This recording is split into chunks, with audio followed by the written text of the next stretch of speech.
My choice has been shaped by the needs in the world, not by my whim. Till till I consecrated Dhyanalinga, there was only one intent. Because I'm somebody's slave, I don't want to tell you all those terrible things which have been beautiful to me. A man who doesn't even want to touch me with his foot, he touches me with a stick, I served that man for 3 lifetimes. So, that's a terrible story, but with fantastic results. Because I'm result-oriented, I value the result, I don't resent the touch with the stick. Many of you have these issues, that's why I'm telling you. Sadhguru didn't even look my way. He doesn't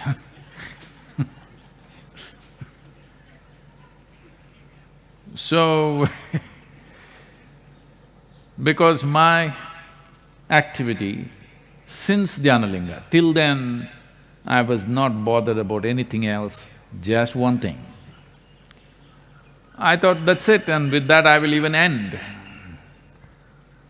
Because I had not created an intent in my mind as what I will do beyond that.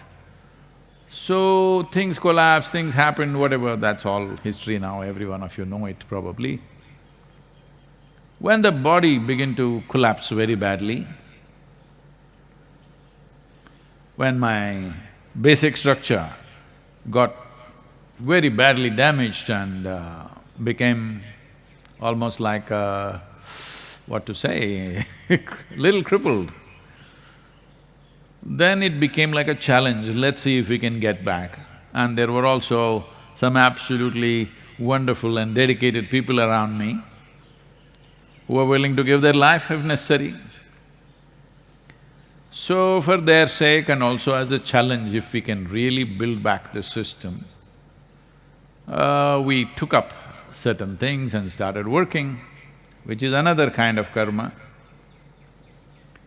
Well, those of you who have seen me since 99, that is 1999, because a whole lot of millennials who do not know there was a 20th century, you know. So in the year 1999, if you had seen me, and today you're seeing me, well, in terms of physical well-being, I'm leaps and bounds ahead of what I was 20 years ago. In 20 years, decline should have happened, but in 20 years, I'm way better than what I was. It's clearly visible in every way. So, once we successfully built back the system, then the question was, okay, what the hell do we do? My long-term dream, you know,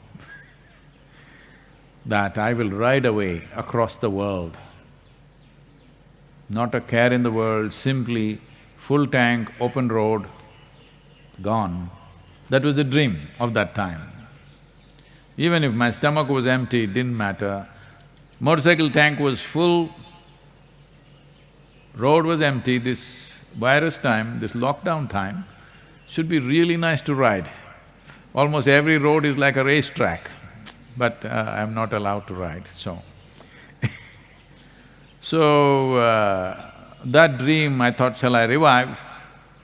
But all the people around me, without them I wouldn't have had the intent to go through that enormous striving that it took of almost 3 years or 3.5 years to build back the system. I wouldn't have had the intent without all these people looking hopefully at me.